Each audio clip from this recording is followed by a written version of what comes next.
We are in the late 70s. Venezuela is at the height of its prosperity. With the largest oil reserves in the world, the country is an economic powerhouse in South America. The streets of Caracas are bustling, modern buildings soar the sky, and prosperity can be felt in every corner of the country. Oil revenues are poured into all areas of society, from schools and hospitals to major infrastructure projects. For many, Venezuela is a symbol of progress and success, a place where dreams come true. For this reason, Venezuela is often referred to as Saudi Venezuela, a country that has the potential to secure the prosperity of future generations.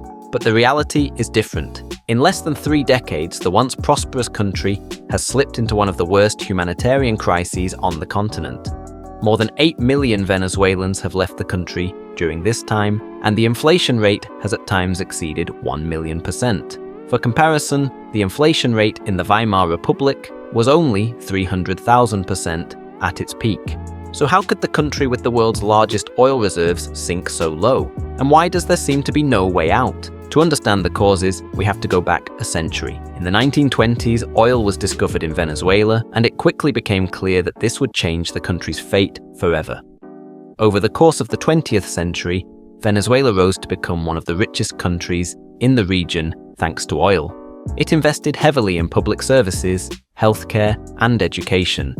The population benefited from a high standard of living, and many people from neighboring countries came to Venezuela to take part in the economic boom.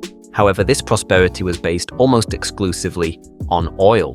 The Venezuelan state became so dependent on oil revenues that other sectors of the economy were massively neglected. And this is where the problem began.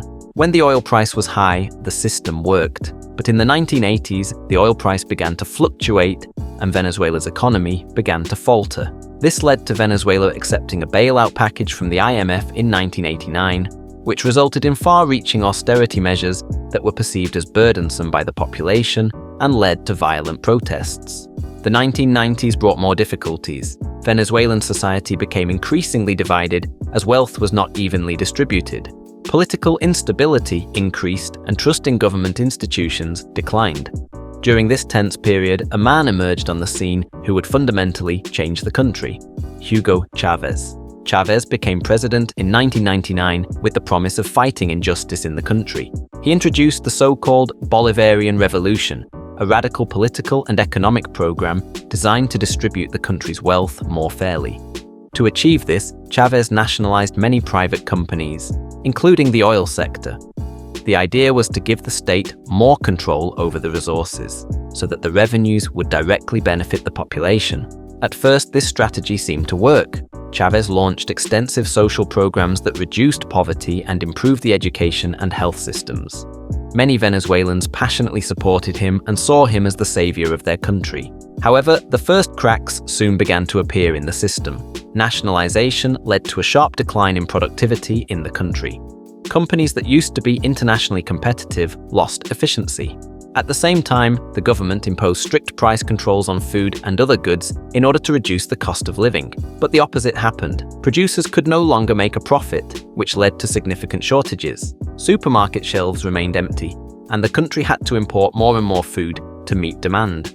Increasing dependence on oil revenues and misguided economic policies made Venezuela more vulnerable to external shocks. In the 2010s, global oil prices fell dramatically, from $111 per barrel to just $27. For a country that derives 95% of its export revenues from oil, this collapse was fatal. The state coffers emptied, and the government was no longer able to finance the expensive social programs. Under the leadership of Nicolás Maduro, who came to power after Chávez's death in 2013, the situation deteriorated further. Maduro continued the policies of his predecessor, but continued to struggle with the economic decline. The result was an unprecedented crisis. Hyperinflation completely destroyed the value of the national currency, and people lost their savings overnight. Hospitals ran out of medicines, and supermarkets were short of basic foodstuffs. Millions of Venezuelans fled poverty and violence abroad. Maduro consolidated his power through increasingly repressive measures against political opponents and manipulation of the political system. He severely restricted press freedom and suppressed the opposition, while using his control over state institutions to secure his position.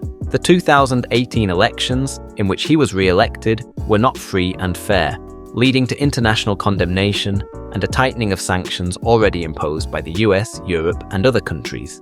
Elections were held again in July of this year. The CNE declared Nicolás Maduro the winner with 51.20% of the vote, but experts questioned the results due to statistical irregularities and a lack of detailed data. Opposition data, claiming Edmundo González won with 67%, provided disaggregated and verifiable information. This led to nationwide protests, which were harshly repressed and resulted in thousands of arrests and even deaths. What happened in Venezuela is a stark warning. It shows how dangerous it can be to rely too much on a single resource and ignore decades of political mistakes. Venezuela, once a country full of hope and potential, is now fighting for its future. Will the country ever regain its former strength? Let me know in the comments. If you want to learn more about the American continent, I can recommend my video about the sale of Louisiana. Have fun watching it, and see you next time.